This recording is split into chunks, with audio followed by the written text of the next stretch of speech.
Peasant Productions presents the massive ESP. Why it works even if you don't believe in it. Because I'm talking so much about this kind of societal taught-in belief that you're supposed to wait for the police to show up and take care of problems. You're supposed to sit back and wait for the fire department to come and take care of problems. You're supposed to wait for, you know, the armies, the militaries, the rescue squads, you know, whatever, all the way to the point where, you know, it's I'm waiting for Jesus to save me, type of a thing. You know, I'm waiting for Allah to save me. You know, kind of have to stop and put this all in perspective really quick. Okay, stop and consider. Okay, that the Jews, the Christians, and the Catholics all have what they call the Ten Commandments. And I'm living in a town that literally makes its money off the fact that it proclaims itself as a pilgrimage site, and it has a direct connection to the spiritual realm with a very spiritual object in one of its churches, and it's, you know, it has a saint in town. They lie, they cheat, they steal as a living. They will gladly admit that they can walk into the churches, both, you know, the iglesias, both Catholica and Cristiano. No problemo, man. Hey, man, 10 pesos to the padre, and Sancto, blessed, you're fine, go steal again. Okay, go kill again. You have a whole society, and all of Latin America is this type of, you know, almost all, I should say, is this type of behavior. The United States is very definitely this type of behavior. You pay people off. The very elite rich have no problem paying off lawyers, buying, you know, judges, buying politicians, you know, having, you know, suppression of data and information and things like this in order to protect their extreme levels of corruption. And the church isn't any better, okay? The church goes out there and tells you that if two men want to get married as lovers, or two women want to get married as lovers, they are absolutely ungodly, sinful people to the absolute max.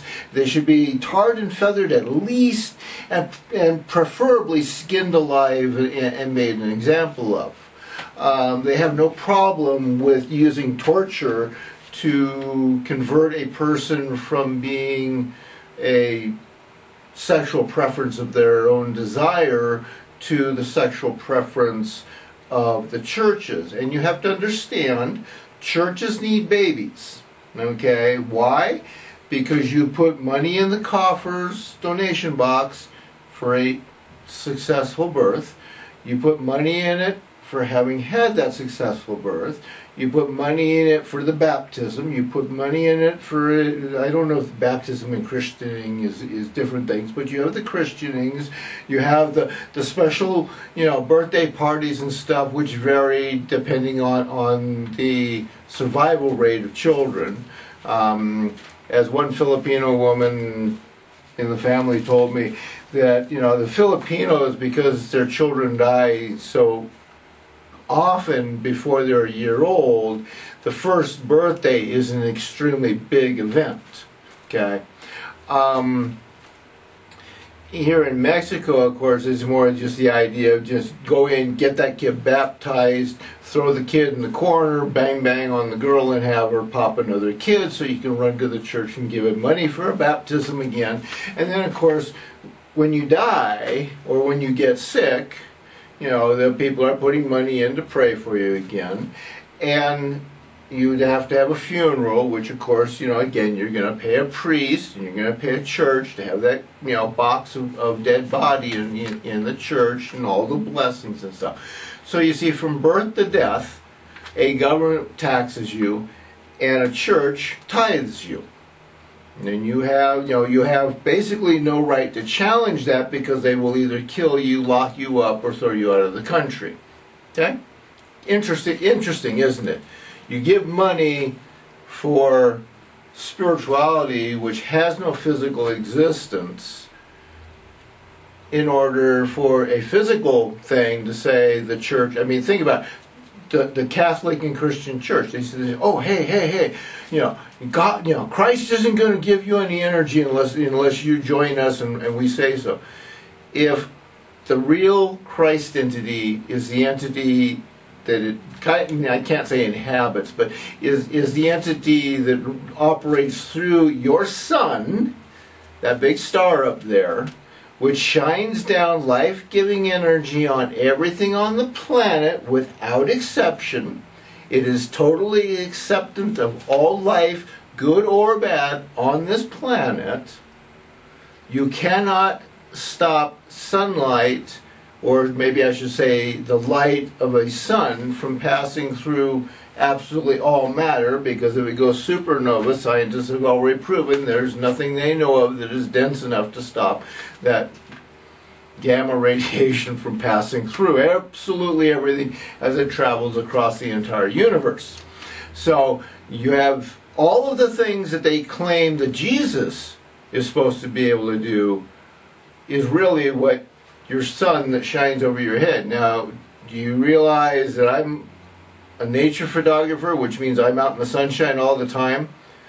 So yeah, no pope, preacher, priest, con artist, minister has ever been able to stop the sun from shining on me. I am thoroughly against Christian and Catholic behavior and Christian and Catholic churches, and yet the Christ entity shines its light on me just fine. Yeah, so that's why I say you need to stop and think about the reality of the lies they preach, why they preach it, and then stop and look at the reality of the fact that just a couple months ago, Pope Francis got busted again for gay orgies with his immediate officers of his corporation of the Vatican there, okay? And literally he sat there and tells the whole world, oh, we're bishops, we're human, just forgive us, we'll investigate this and stop this. They have not done anything about the stuff that as a child I was reading about the Christian and Catholic churches abusing boys, children, men, women, okay, sexual abuse, physical abuse, all of that kind of stuff, verbal abuse, going around calling somebody a sinner until they accept that they're going to join your group and pay money to you, is the same thing as what the mafia does. It's the same thing as any gang does. It's the same thing as what any military does. Yeah, it is simply 100% psychological abuse to the max. Just like Donald Trump up there with his ever-flapping little arrogant, insultive mouth, claiming to be so wonderful to God, and at every phase of what he actually physically does, which the Trump supporters absolutely deny exist, is in violation of human rights, life of the planet itself, denial of any kind of truth. He went in and he has started immediately purging as much data banks as he could get his people in on. He's done absolutely everything to destroy any kind of freedom.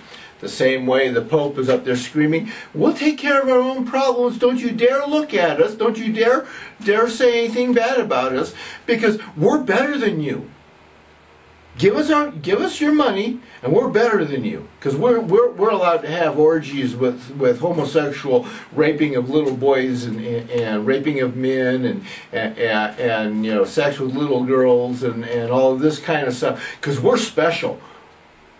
Yeah, there is a very big problem with arrogance itself. There is no way you can deny that this is the habit of both governments and religions. Even Buddhism has had its share of sexually assaulted, persons within that organization and church. Okay,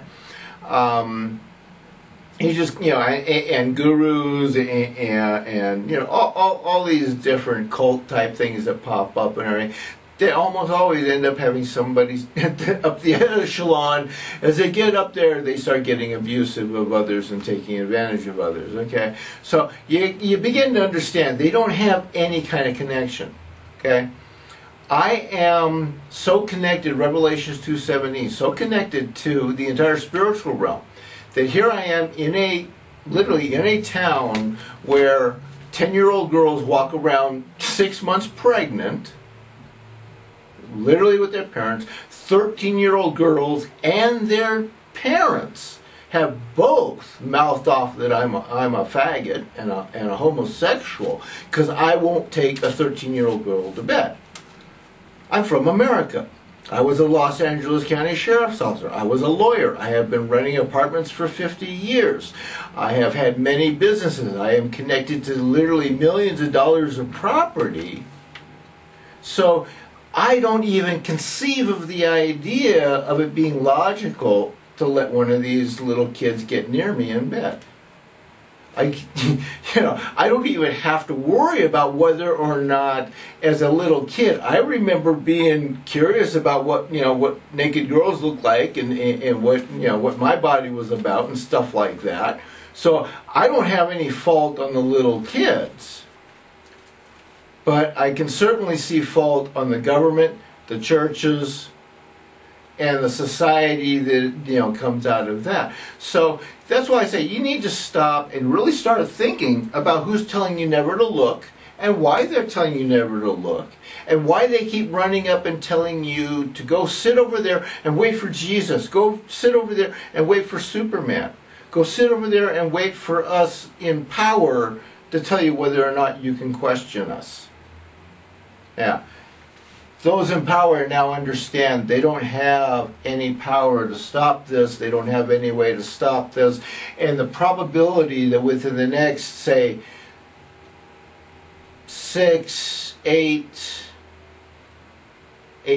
8 months to a year, this is going to become something that is obviously getting way out of hand because there's just going to be too many things percolating up between toxic bacteria, toxic algae, viruses. I already read something that more people have died from the flu this year than any other year in the United States. You don't see any of that in the news. There was just a 7.5 earthquake in Indonesia. There was a tsunami with it. I think they said the 200,000 person town was hit by the tsunami, the capital of that area or near the capital of that area. And you go look at the United States earthquake reporting maps and the tsunami reporting maps, and yeah, it's not even on the maps. You got to go and find other places and other things to see where it is actually listed and placed on these maps because USGS is denying that there was a 7.5 to 7.9 earthquake. So your government easily lies to you and you are trained to not react against it. Paradigm shift. You got to start learning to think for yourself or you're dead. You have no choice. Whether you're an elite 1% or even an elite 0.001% rich. Soros is dead before he's going to die of old age, even though the guy's, almost 90 years old now. Yeah. Kochs are dead. Rothschilds are dead. Rockefellers are dead. My arrogant Republican family is dead. Yeah. Life is horribly truthful, and especially if you don't think.